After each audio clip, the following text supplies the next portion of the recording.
در باره یک شخص میخواستم سوال کنم. یک بگم دعوتگری تاجیکی بسیار محنت میکند وقتای اخیر، نمیدونم شما میشناسید نمیشناسید. سهراب عادلیان در مدینه منوره خواندگی، حدیث شریف کلیه حدیث خواندگی.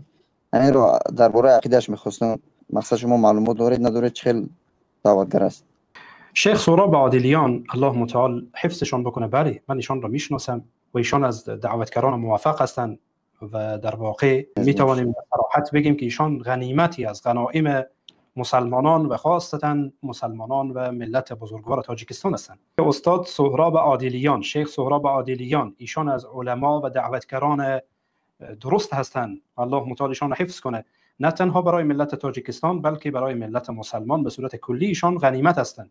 از علمشان مستفید شوید و از ایشان سوالات خود بپرسید. انسان مورد اعتمادی هستند و عقیدهشان الحمدلله عقیده سلف است و عقیده اهل سنت و جماعت است. ایشان صاحب علم هستند؟ بله. جزاکم الله خیرا استاد. ایاکم سلامت.